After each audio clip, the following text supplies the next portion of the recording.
Women's mission is to inspire our viewers to thrive, not just survive. Let's take a moment and introduce your Thrive Tribe. Noel Ramos, investment coach from Atlanta, Georgia. Sabrina Protic, author and life coach from Tampa Bay, Florida. Stacy Pesaw, life coach from Palm Harbor, Florida. Gina Marie Casano, transformational coach from Bayville, New York. Whitney Hartford, social media influencer from Miami, Florida. Genesis Haycrick, workflow coach from Sarasota, Florida. Brianna Johnson, financial coach from Chicago, Illinois. Sylvia Camacho, financial coach from La Habra, California. Let's get ready to be empowered, and here's your Thrive Tribe. Thriving Women Talk is powered by the Trendsetters Mentor Group, an exclusive membership for mentorship on Facebook.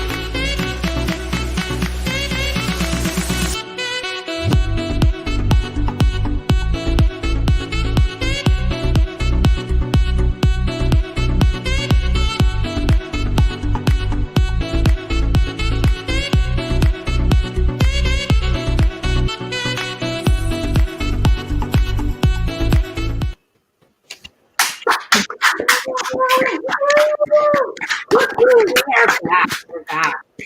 Welcome and thank you for tuning into season 2 of Thriving Women Talk. My name is Gina Marie Casano, and I am streaming live with the Thrive Tribe today and every Tuesday at 12 p.m. Eastern Time and 9 a.m. Pacific. Our mission each week is to not only engage with our tribe and inspiring guests, but also to enlighten and empower our viewers to thrive, not just survive, to become the best version of themselves. Thriving Women recognizes that we are living in unparalleled times with this global coronavirus pandemic. There is civil unrest, massive unemployment sweeping throughout the United States and even the world. And nevertheless, we are dedicated each week to continue sharing enlightening topics and personal stories of resilience and empowerment during these challenging times. Today's show will bring awareness on slavery and human trafficking, a worldwide problem. Today, we are wearing blue in recognition of National Slavery and Human Trafficking Prevention Month. January was first declared as National Slavery and Human Trafficking Prevention Month back in 2020, January of 2020. An article posted that the Department of Health and Human Services was posted on January 2nd, stated that the White House has issued a presidential proclamation declaring January as National Slavery and Human Trafficking Prevention Month. In addition to condemning human trafficking, this proclamation highlights the 20-year anniversary of the passage of the Trafficking Victims Protection Acts of 2000, or TVPA, as some may know it. So it has been over 20 years since our nation took these decisive steps in the global fight against human trafficking by enacting the Trafficking Victims Protection Act of 2000. And nearly 15 years since the United States ratified the United Nations Palermo Protocol to prevent, suppress, and punish trafficking in persons, especially women and children. And that's the Palermo Protocol. Both the TVPA and the Palermo Protocol established a comprehensive framework for combating human trafficking by establishing prevention programs, creating victim protections, and advancing prosecutions under expanded criminal statutes to usher in the modern anti-trafficking movement, both domestically and globally, as stated on their site. January has been a time to acknowledge those experiencing enslavement and those who have escaped. Although slavery is commonly thought to be a thing of the past, we hear it about, the early 1900s and even before. Human traffickers generate hundreds of billions of dollars in profits by trapping millions of people in horrific situations around the world, including here in the United States. Traffickers use violence, threats, deception, debt bondage, and other manipulative tactics to force people to engage in commercial sex or to provide labor or services against their will. Each year, organizations around the world provide support to communities, training to volunteers, and educational events to increase awareness. So with this, the Thrive Tribe has decided to do our part to enlighten our viewers on what exactly is human trafficking, why do we need to be aware and share awareness, and how can we make a personal difference? So we've invited an empowering couple, Rajdeep and Dr. Santos, Paulos, founder of Cycling for Change, an organization which has raised thousands of dollars to increase awareness about human trafficking and helping survivors. And so, to help us get real time perspective of what human trafficking looks like, we're going to share a brief YouTube video on Jalen, a human trafficking survivor. When I was growing up, I lived with my mom, and my dad wasn't really in the picture, and she struggled with drug addiction. My mom was diagnosed with cervical cancer. I ended up living with my stepdad, and me and my stepdad, we didn't really get along. I mean, after my mom had passed, it got into physical fights. I was at school one day, and my teacher was just asking me what was going on because I was having a really bad day, and he just tells me, like, I'm so sorry that this is happening to you, and he's like, I don't know what to do besides call CPS. One of these girls approached me, and she came up to me and she told me, she's like, hey, I've seen you sleeping out here for a couple of days. I have a boyfriend and I live with him. Like, I know that you're not in a good place right now. Do you want to come stay with us? We walked to her house, and I met her boyfriend, and her boyfriend was named Joker. And there was about 4 or 5 other girls living in the house with us. And I just thought they were all friends and everybody just kind of lived there, and he was just really cool. And he was super nice. He let me live with them. He would take me out to the movies. He would get my nails done. He'd do my hair, and I felt so great. He just kept telling me all the things that I needed to hear. I didn't have family at the time, and he told me that he'd be my family. And he told me that he'd be there for me, and those are the things that I needed to hear.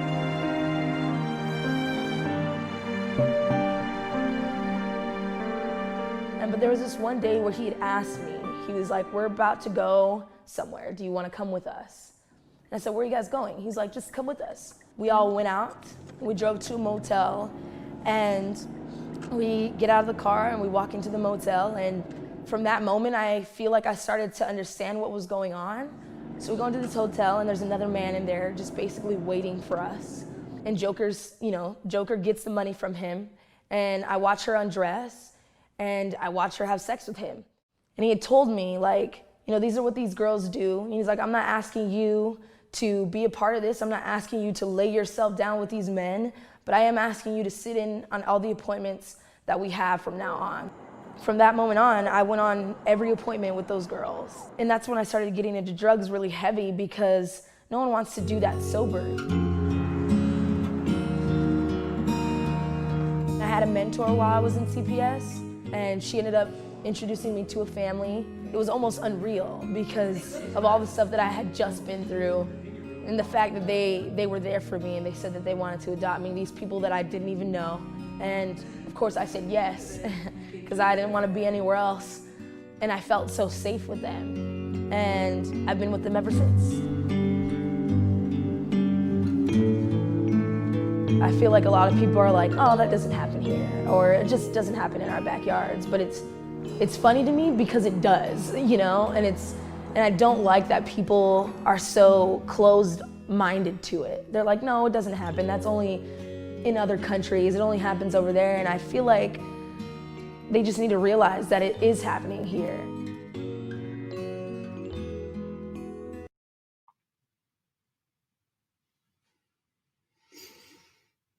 Whoa. That's a lot.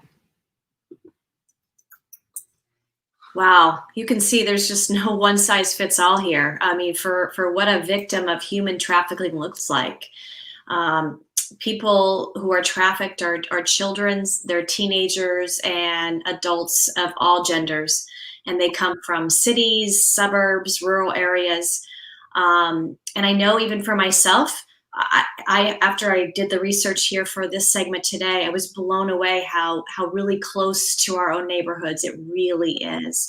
And that's why we're bringing the awareness here today. So, many people are deliberately preyed upon based on their vulnerabilities. And those who are most disadvantaged in our society are often the most common targets. So traffickers use the vulnerabilities of their victims to deceive them by promising them things, just like you saw here in this video, right?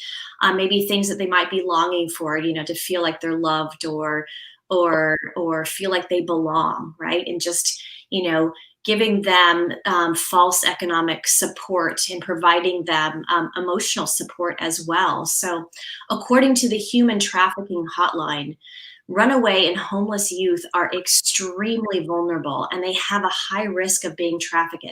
About 40% of homeless youth identity are those of LGBTQ, which is another really high vulnerable group, and other individuals who are at higher risk of being trafficked, including those who have disabilities, victims or those with abuse, children in foster care, or just, those that are really not feeling like they want to belong.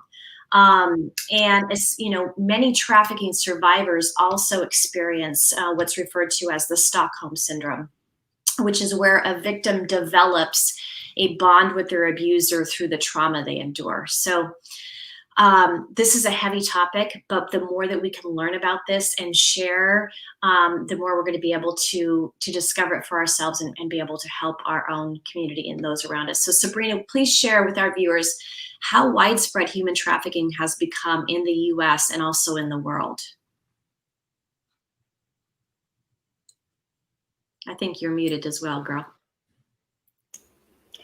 Thank you so much, Stacy. This is quite alarming, but yet we're raising an awareness today and something I definitely needed more information on. Human trafficking is a global issue. It happens everywhere. It's all over. It doesn't matter what country. It's a larger problem than we think. In 2018, Polaris reported the National Human Trafficking Hotline, by the way, that it had increased by 25%.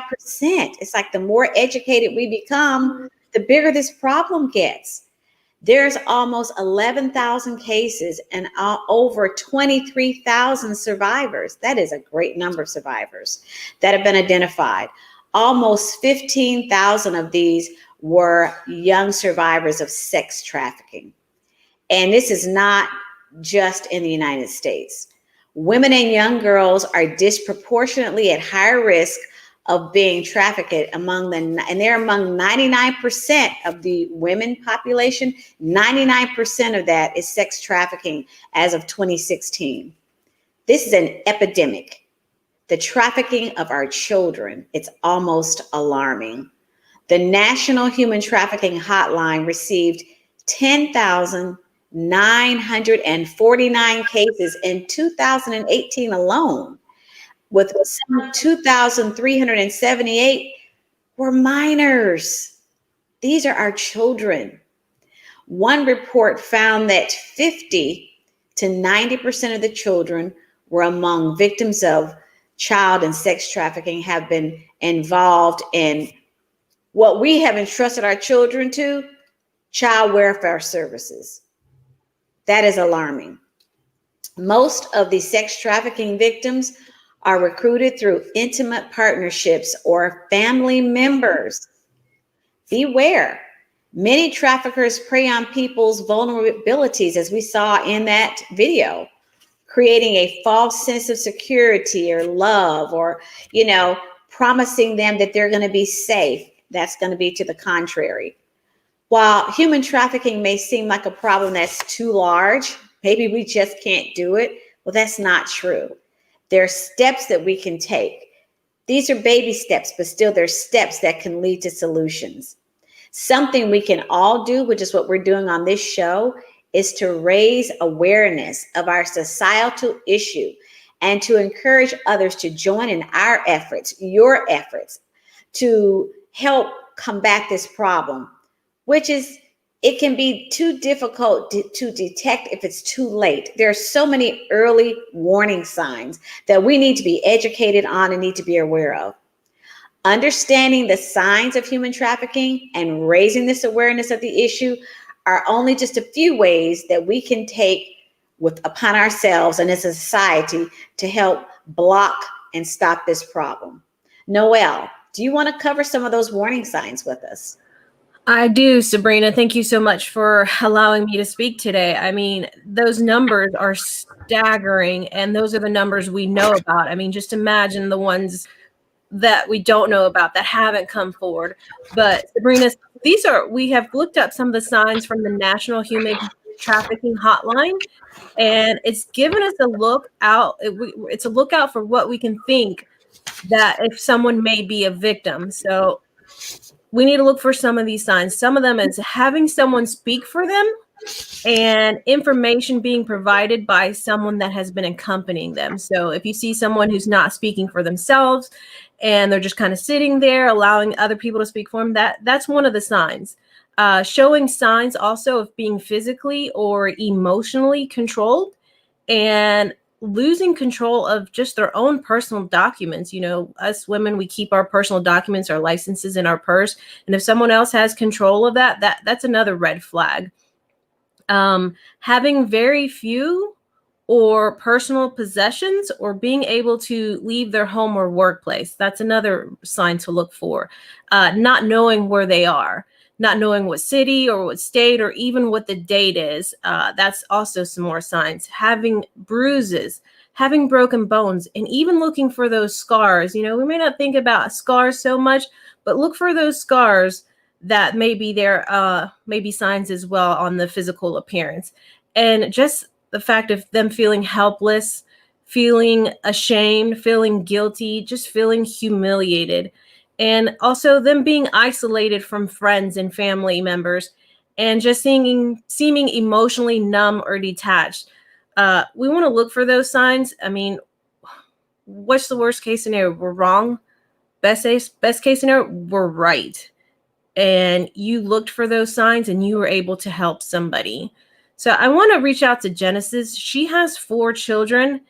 And I just want to ask you, what's your personal thoughts on some of the on these signs in the human trafficking? And, you know, you have children. Do you think, it's too early to teach them at a young age about looking for these signs and looking to avoid this? I don't think it's ever too early to start this conversation. And, there's certain ways that we can go about protecting our children, just to be aware, just to be safe, just to be more cautious, because unfortunately, we are living in a different world than we grew up in. And so for myself, I know I went with some girlfriends when I was in my early 20s to Cancun thinking, we're just going to go and have a good time, and not even really realizing then the danger and the potential gravity of our decisions that we make on a daily basis, how in the long term it can be affected. And so I think that just with that realization that we are living in the times that we are today, we have to be aware that teaching our kids early that there are signs, there are things that they can look to and look at with regards to strangers, with regards to even friendly faces, unfortunately.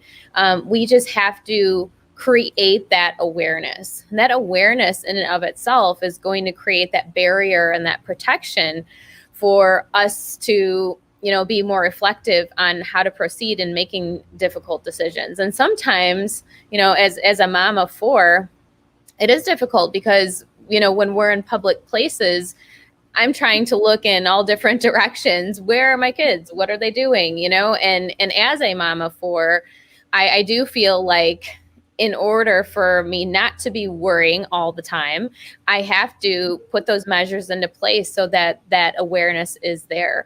And so I would just say for anyone with children, for anyone that's a teenager, young 20s, it doesn't even really matter what age we are anymore, unfortunately.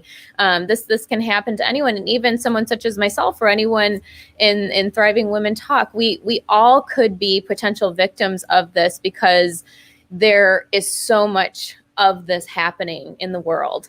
But the fact that we're talking about it today, the fact that we can create preventative measures is a very positive outlook, that we are aware that it is happening. This is a reality. This is the world we live in today. So if we can create more awareness, that's what's ultimately going to give us more of a sense of peace when we go about our busy schedules and days.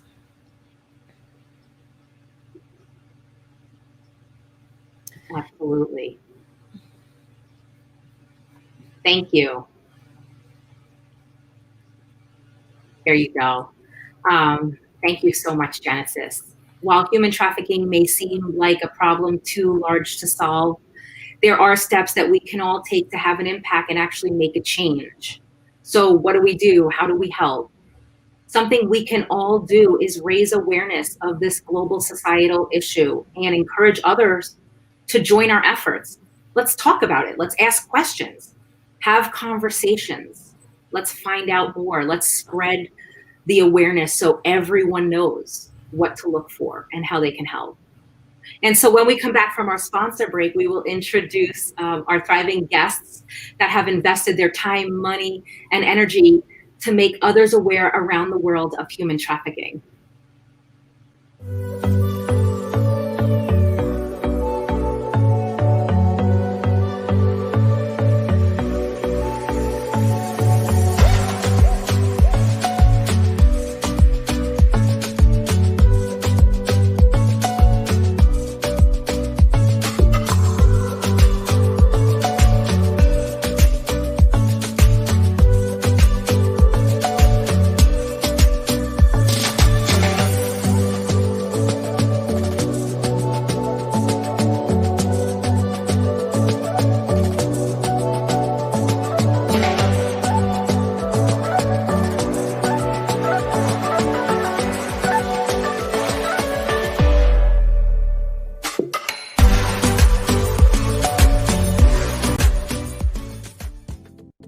Thriving Women Life Strategies is powered by Women Entrepreneurial Empowerment, commonly called WEE. The organization mission is empowering women entrepreneurs through a platform of visibility, education, and strategic growth and development within the networking arena. Their doors are open to women of all ages, millennials, new startups, small business, and those needing a boost. If you are committed to excellence and you want to know more about WEE platform, message founder Sabrina Protic on Facebook or email her at www.agelesstechniques.com. Back to Thriving Women Talk.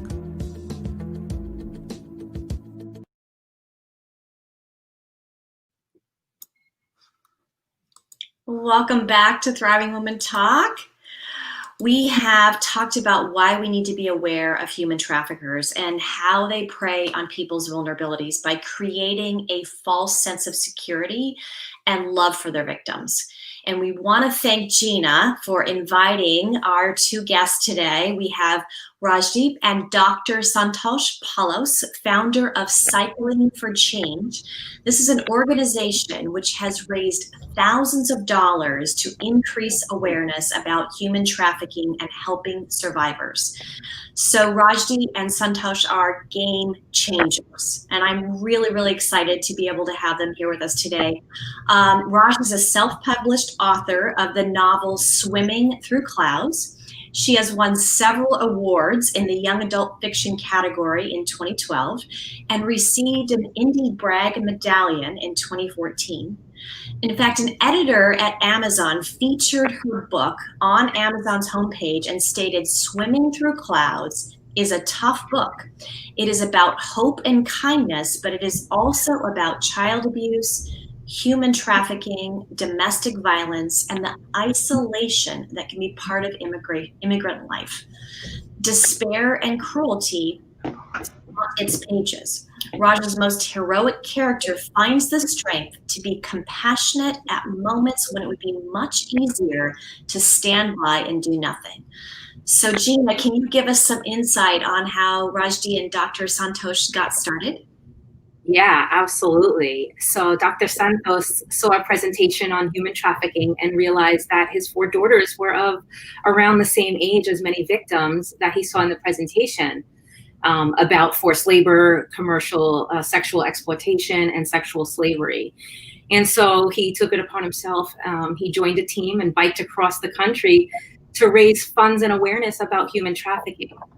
Then he decided that wasn't enough.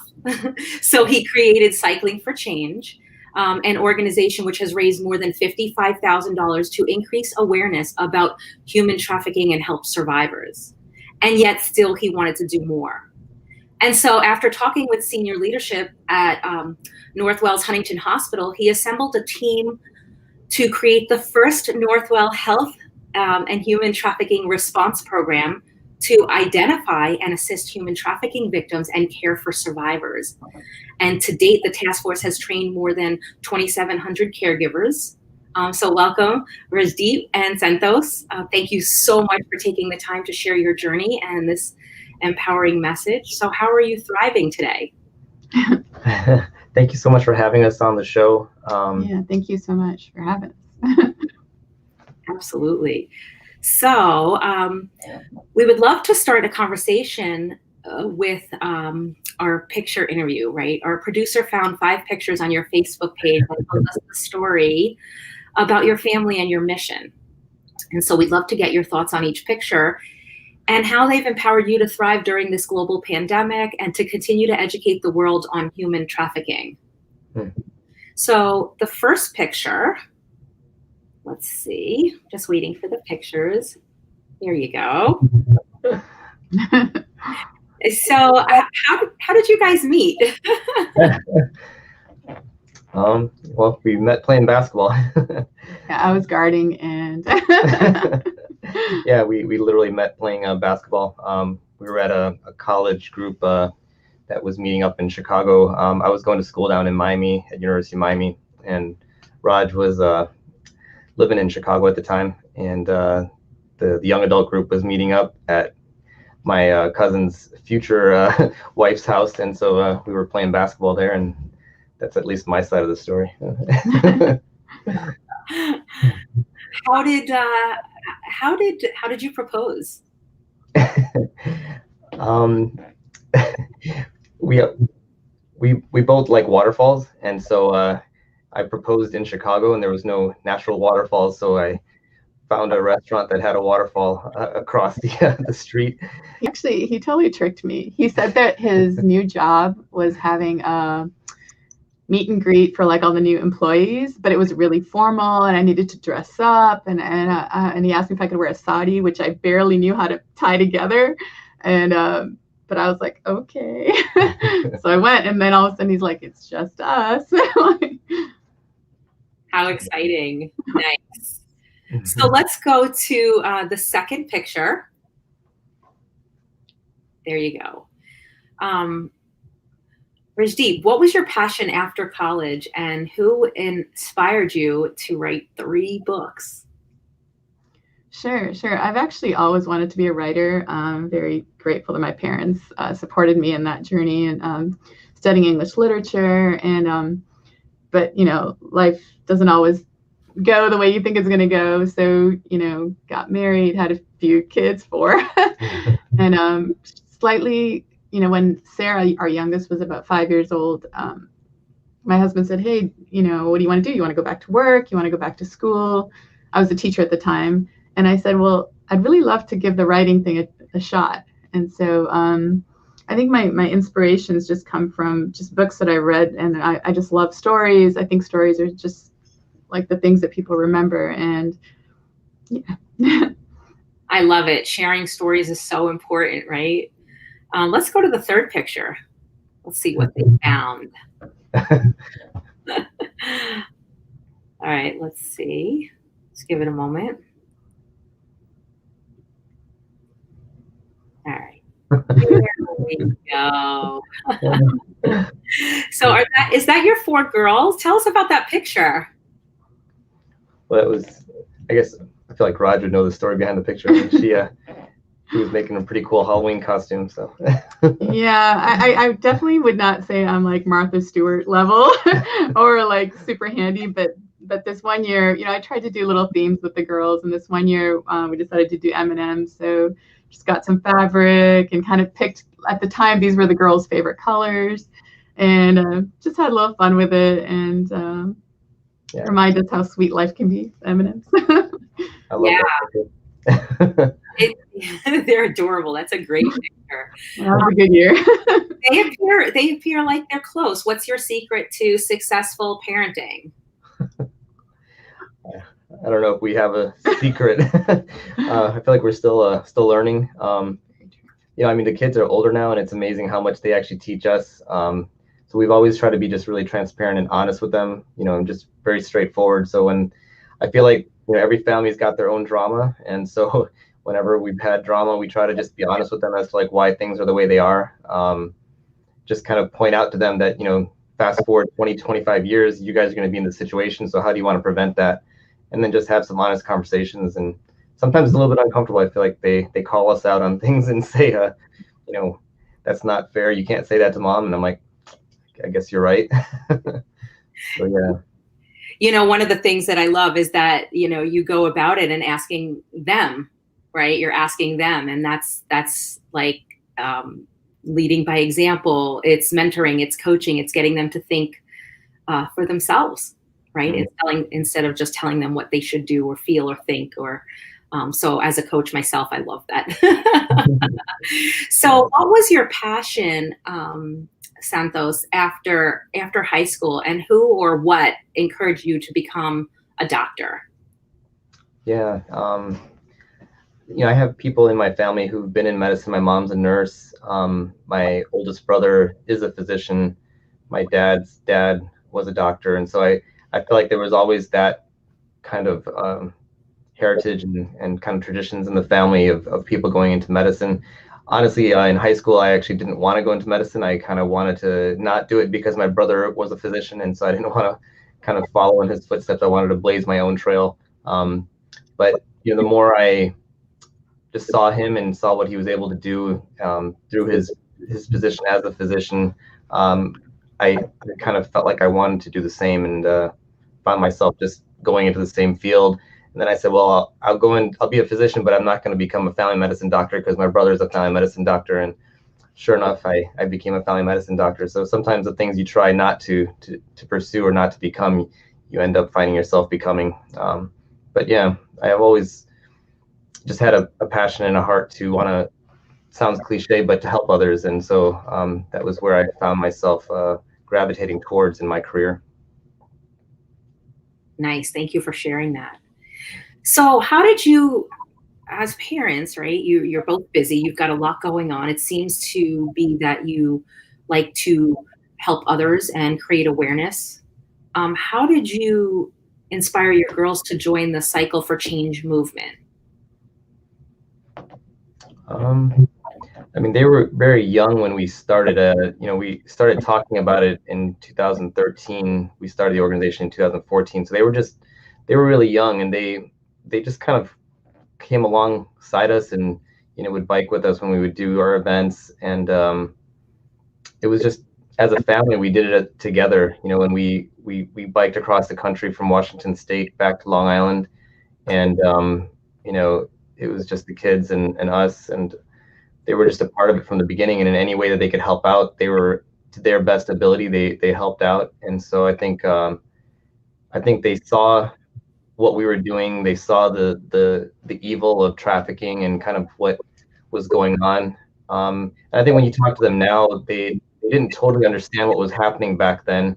You know, now our oldest, you know, Hannah's in her third year of college, and kind of involved on her own in doing her own social justice initiatives. And so she appreciates and understands a lot more now, I think, than what they did back when they were younger. Yeah. And so you mentioned it's probably very scary for them too, some of the things that they're learning at such a young age, right? Because the mind isn't fully developed until you're about 26. So how do you share this without only instilling fear, right? How do you create empowerment? And people will be fearful, but how do you empower them, right, to get involved and make a change? So you mentioned having 4 girls inspired you to begin the journey. How has Cycling for Change, so it's cyclingforchange.org, and I see it scrolling through, so thank you. How has it personally impacted your daughters, and how do you stay engaged in the movement and focused with a family of 5 women and your job as an administrator in a healthcare system and a physician? And how do you do that? Yeah, I mean, it's a fine line, right? I mean, I think that they say it's a fine line between passion and obsession. I think that it's hard to find that balance, but I think just having people in my life that keep me accountable. I think there's times in my life where I've not been balanced, and I've probably put in too much time with what's going on. Like you said, you know, between the hospital, working, seeing patients, doing Cycling for Change, and you know, in between we would be coaching basketball and doing different things. So burnout is very, very real and very possible. And so I think I've had to pull back at times and just know my limits. Sometimes being busy is not the same as being effective. And so I've had to realize there's days where I'm just exhausted. And I have colleagues at work that just say, hey, you know what, you don't look good today. You're done with your work, just go home. And almost getting that permission where we watch out for each other and make sure that we're not burning out. So. Yeah, really important, and staying focused on what the priority is now. And you're wearing many hats. So, definitely take care of yourself first so you can continue to take care of everyone else. Yeah, definitely. And so we're going to take a sponsor break. And when we come back, the Thrive Tribe has some more questions for you both. So hang tight. Sounds good.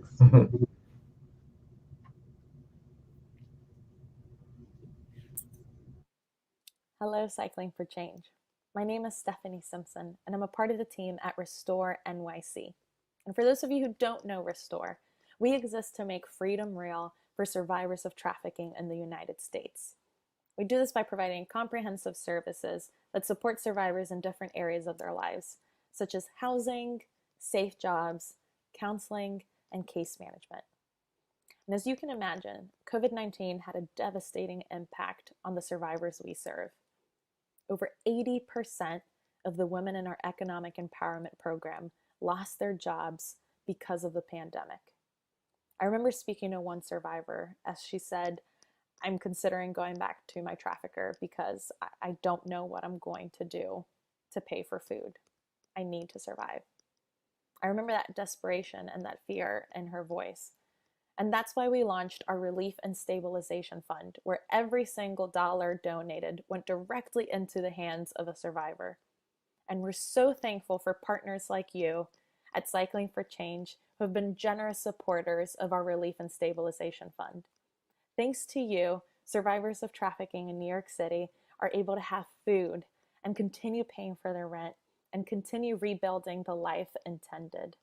We are so thankful for your support, and we could not do this without you. Thanks again.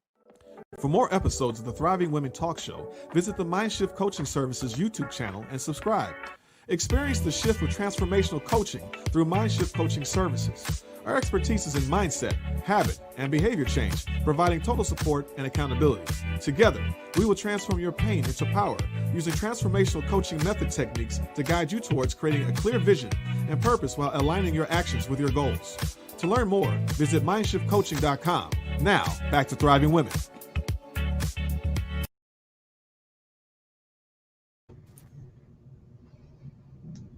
Welcome back. We are going to bring in Sabrina Prodick to continue the conversation. Thank you. Thank you, Gina. Thank you so much. Welcome back to Thriving Women Talk. We have our first thriving couple. This would be Dr. Rajeev and Dr. Santos on our show. We are in honor of National Human Trafficking Month, prevention on that topic. We have our Department of Homeland Security. They've done a lot. They've done a lot to raise awareness. There are infomercials, there's downloads, there's campaigns, but you guys have taken it to a step further. You founded the Cycle for Change to raise awareness of human trafficking. Dr. Paulus, can you share with our viewers how your organization brings awareness to human trafficking and what the mission of Cycling for Change is? And then tell us some more about what your organization represents. Sure. Thank you for the opportunity.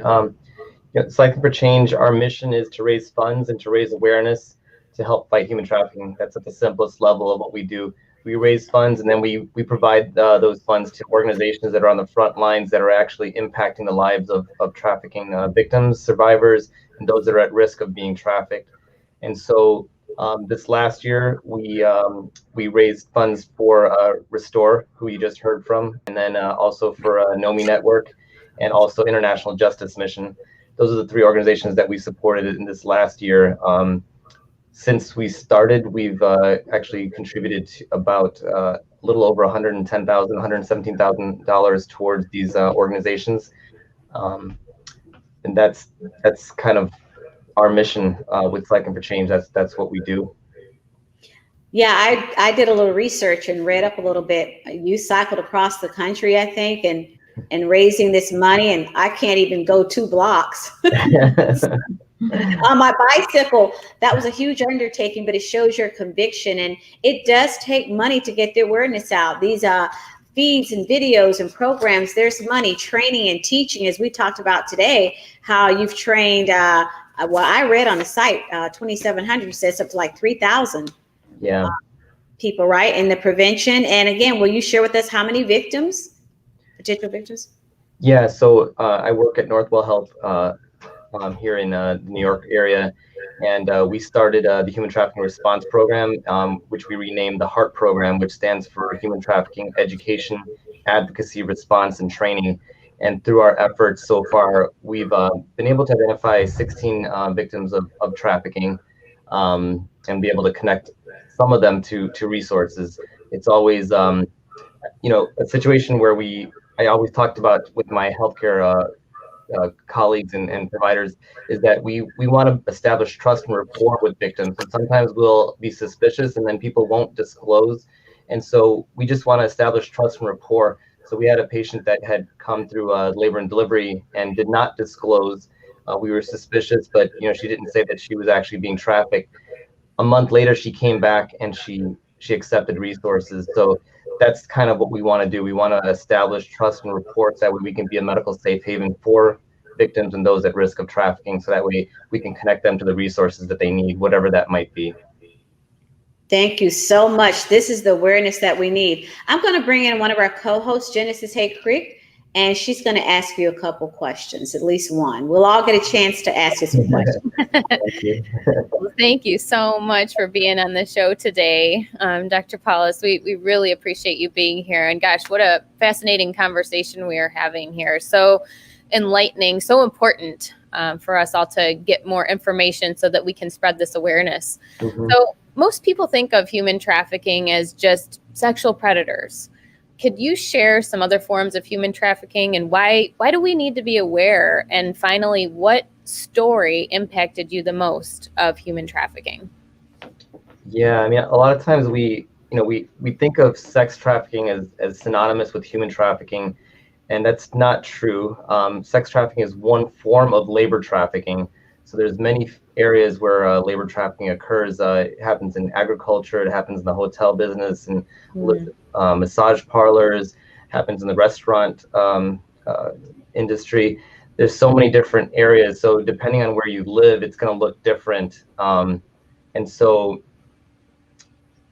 you know, when we train our healthcare providers on what to look for, we try to help them to think about what occupation the patients might be in when they're coming in.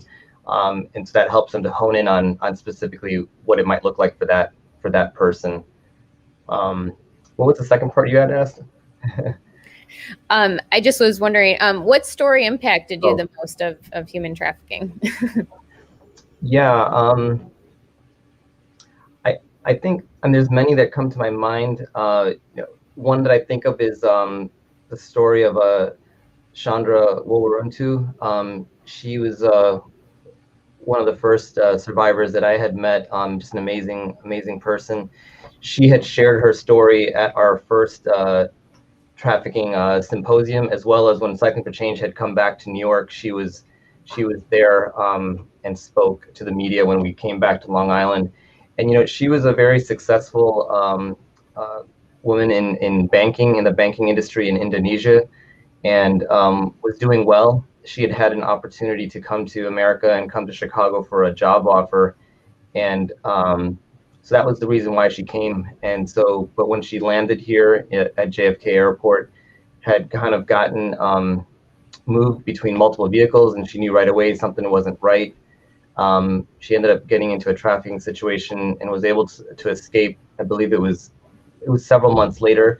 She escaped by jumping out of a bathroom window and fell a distance, you know, and was able to kind of run to a nearby park, and a random stranger was able to get her connected with the local authorities and to get her assistance and get her help.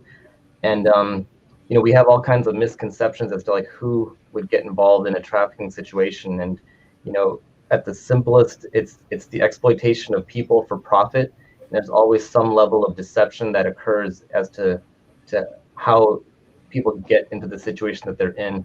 You know, we heard the story from Jaden earlier. You know, it was a grooming process. It wasn't just all of a sudden one day that it happened. And so I think it's really important to understand people's stories and where they're coming from. And so in medicine, we're very busy and we tend to rush. And so just hearing someone's story, understanding where they're coming from and why they're in the situation that they're in, not being judgmental, it goes a long way in establishing that trust and hearing people's stories and understanding what they really need and how you can help them. Absolutely. And I think your point in just sharing that it can happen in so many different ways that, I mean, in a lot of the time it is a grooming process. It's not just typically some random stranger that's going to grab you and throw you into a car, but rather over time that trust factor is built up. And that's actually key in so many of these scenarios. So I appreciate you bringing light to that. Yeah. I know that Brianna has a question for you, so she's going to be coming on here in just a sec. Hello. How are you? Good morning. Good morning. I'm so happy to have you guys here. Thank you so much for taking out the time, like everyone else has said. But I guess my question would be, I understand you have written a book about human trafficking. So can you share your journey on being woken up on this enlightening topic and why you're so passionate about sharing with others and how they can actually make a difference? Sure.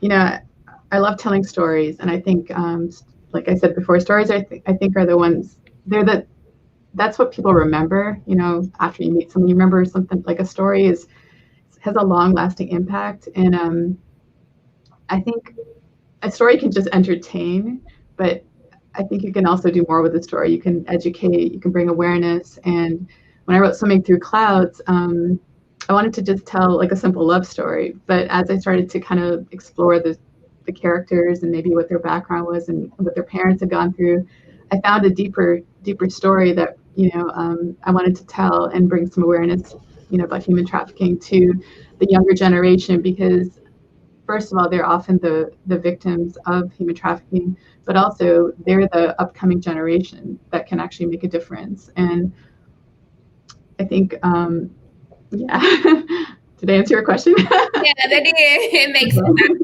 I understand you can relate to people more with stories, you know, and it's more intriguing and interesting. So I totally agree. I use that in my profession as well. So thank you. I know Sylvia, she has a question for you guys. I don't want to take up too much time. Thank you, Brianna. Thank you. Good morning. Thank you for being with us this morning. I really appreciate taking your time out of your busy schedule to be with us. My question for you, I don't know if I'm going to pronounce it right, Rajadeep. If you were speaking to a group of high school parents on the topic of human trafficking, what would you say to them that they should know, and what will be the step one to make sure that our children are aware of the growing social media presence of traffickers? Yeah, that's a great question. I honestly think like the number one thing parents can do with their kids from when they're young to middle school to all the way through high school is keep the communication lines open and just really keep telling your children to, you know, to not be afraid to have any kind of conversations with you, because the social media world and the internet world, there's just so much, there's so many scary things that could happen. I think for Sandosh and myself, like we pretty much have always said to the girls, like there's no topic they can't talk about. There's nothing they can say and do that will ever keep us from loving them. So we just try to keep the conversations open. And you know, just recently, my eighth grader went to a sleepover maybe like several months ago where they were in tents and social distance and everything. But she came home the next day and she said, "Mommy, you know, the girls wanted to go on this website and talk to strangers, and I didn't feel comfortable." And she knew, because we had talked to her about that, that the internet is not like a safe place. And so, you know, we figured out what the site was, and it was not a good choice that the girls were making. And so it opened up the conversation.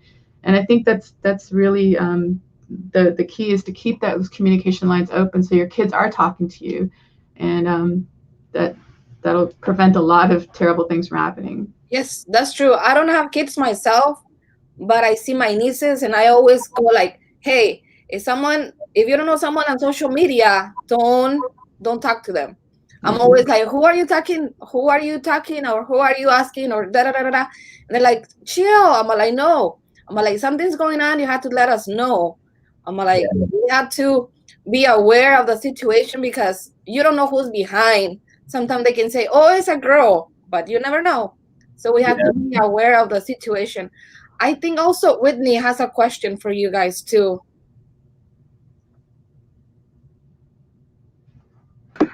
Hi, thank you for being with us today. Thank you so much for bringing so much value to and education to us. I really appreciate this. Is such a strong topic. I guess my question would be, Dr. Paulus, can you share how taking one step led you to creating C4C and why, and how each of us can make a difference? Sure, yeah. It's really a combination of three things that kind of came together. The first was for New Year's Eve, we, as a family, we talked about like 1-year goal, 5-year goal, lifetime goals. And so one of my lifetime goals was to be able to sponsor 100 kids on a monthly basis, and just kids that were, you know, in situations of need. And so that was kind of like this one separate kind of idea. The second thing that kind of brought to my attention what was going on, we mentioned earlier, was I had attended with the family, we were at a music festival in New Hampshire, and their organization from Boston had talked about the trafficking that was occurring in the Boston region. And I was a little bit shocked that it was happening here in the States as extensively as they had mentioned. I just kind of thought it happened, you know, elsewhere in other countries, and didn't realize it was happening so much here in the States. And then the third thing that kind of happened that brought this all together was you know, at that festival, the 4 girls, our daughters, were standing in front of us while they were speaking, and so that just really, it was a moment that really it hit me and touched me. I was later teaching Sunday school, and was teaching Sunday school to middle school boys, and we were going through different characters in the Bible, and we were talking about Noah, and I challenged them, and I said, you know, what's a crazy thing that you know, what's the ark that God wants you to build that seems insane and seems crazy that people would laugh at and say that's impossible, and just say, you know, why are you doing that? And I kind of left thinking that was a great application for them, but I didn't really have an application for myself. And then as the course of that week was going on, all these ideas kind of came together, and I was like, I just felt like maybe I should, like God was telling me, you know, you don't have to wait till the end of your life to do these crazy goals. You can actually do something about it now. And so I had this idea of biking across the country. And so it didn't make sense. And, you know, as I was talking to my wife about it, and, you know, she supported me somehow. But, you know, most people, whenever they heard it, they were like, that's insane. That's crazy. And I was like, well, that's exactly what I challenged those boys, is like, what's that thing that is so much bigger than yourself that people laugh at you about and say, well, it's crazy. And so that was kind of the beginnings of it, you know. And Raj was already blogging for Know Me Network. And so she kind of opened my eyes to just the evil and just scariness of what was happening with human trafficking. And so that's how Cycling for Change was birthed. It was through that, you know, I was looking for just one person to bike with me. No intentions of making it a 501c3, no intentions of redoing the walk and the run every year. But it kind of like started a ball rolling that was so big that I couldn't stop it. People just came alongside of us. And I remember we got back after the cross country ride, and people were like, well, what are we doing next year? And I'm like, what do you mean we? We're done. We made it. We're all alive. We're done. But, you know, we've done local events in Long Island as well as virtual events along with it. And we have one coming up in June on the 5th. It's a Saturday. It's our Freedom Walk. It's a virtual event. And so that's what we invite everybody to be a part of. You can walk, run, cycle, create TikToks. You can all to break the cycle of human trafficking. And we use the hashtag #IHateTraffic.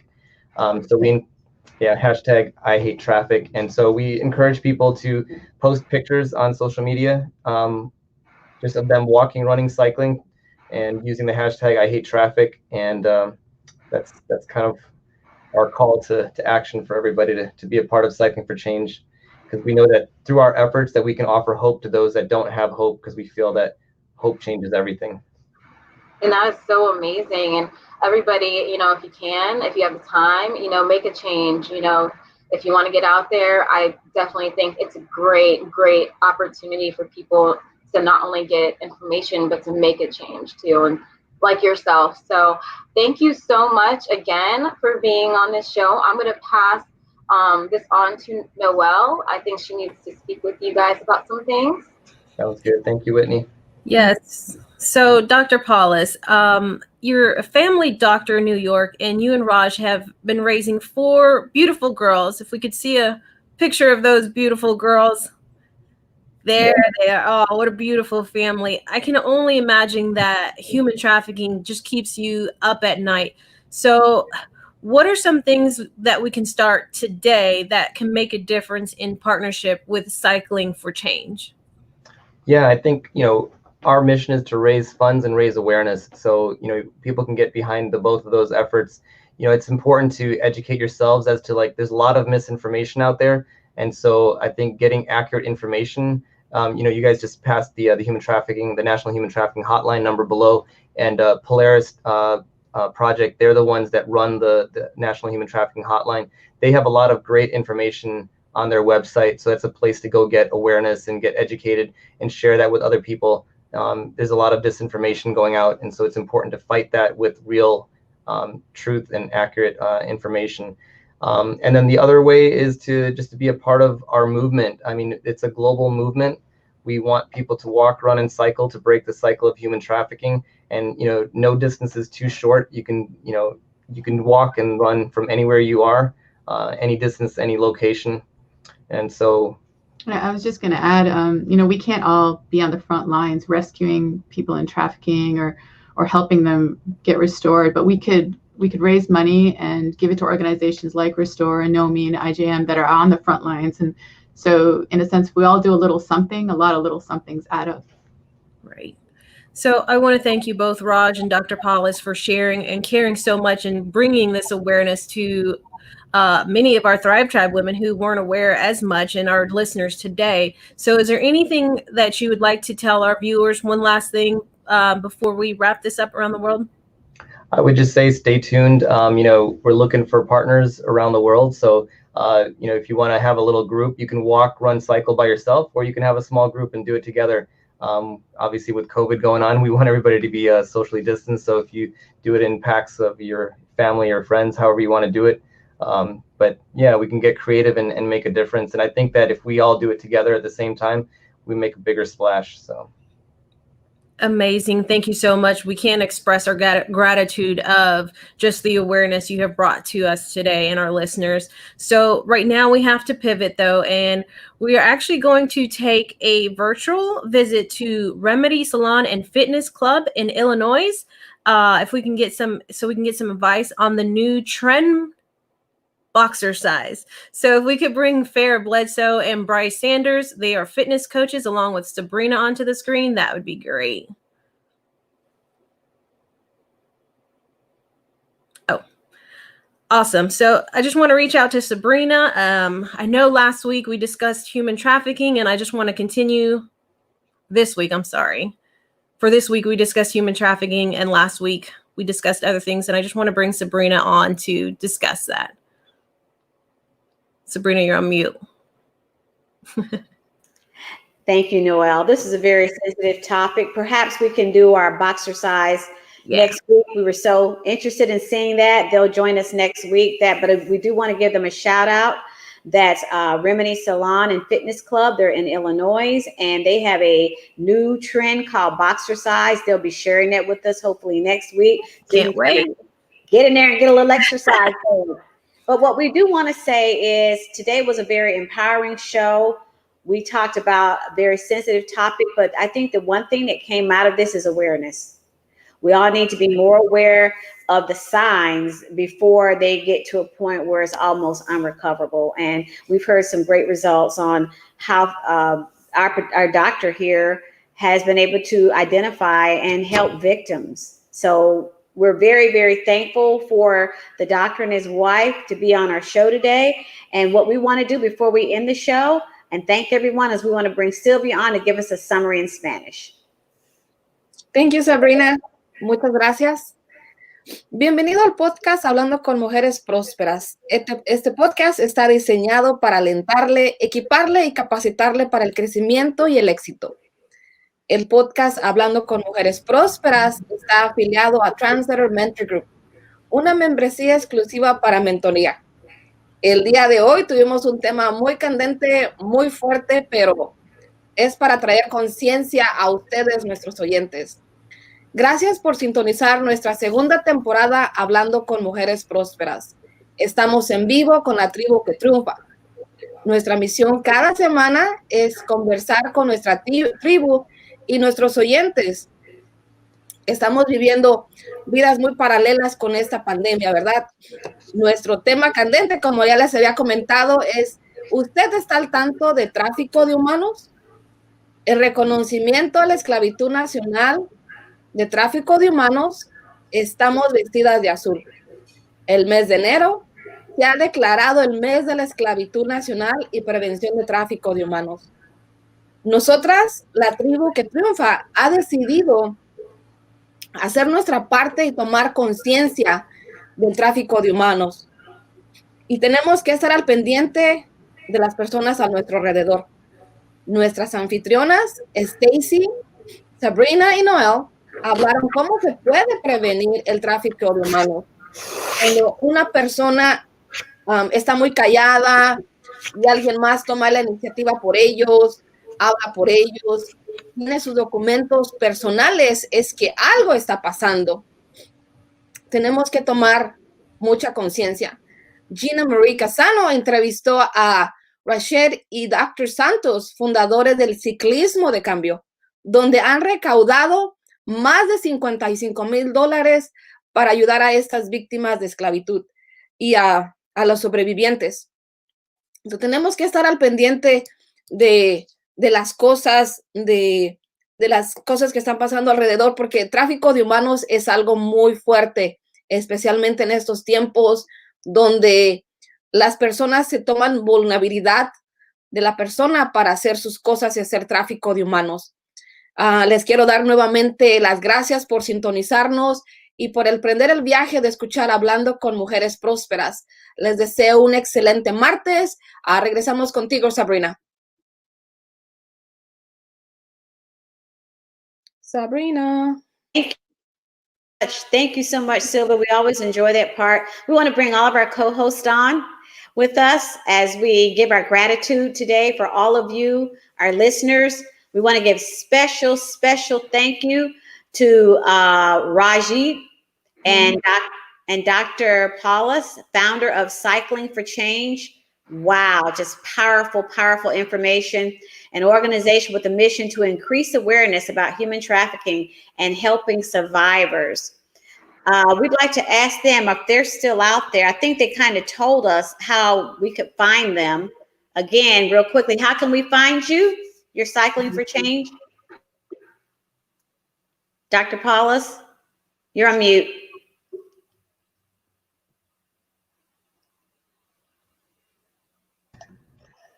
Time to unmute. You can find us on cyclingforchange.org. Okay, great. Thank you so much. And you can hang in with us as we say goodbye. You're our first Thrive Tribe couple of the year, 2021. So special thanks to you. Thank you for having us. Thank you. We want to thank our Thrive Tribe here. That's Sylvia Camacho, Genesis Crick, Noel Ramos, Gina Marie Casano. We have Whitney Harford, Brianna Johnson, Stacy Peasaw. We just couldn't do without all of our Thrive Tribers. Also, our producer, Daryl A. Johnson, and our engineer, Alan Chafin. He makes it happen every week. We want to invite all of you and our listeners to also join us on our sister show called Uncomfortable Conversation with Ricky Burney and guest. That's every Wednesday morning, 8 a.m. sharp. We'll help you rise and shine. So once again, thank all of you. Next week, we'll have another empowering show. We thank you. Bye. Bye. Bye-bye.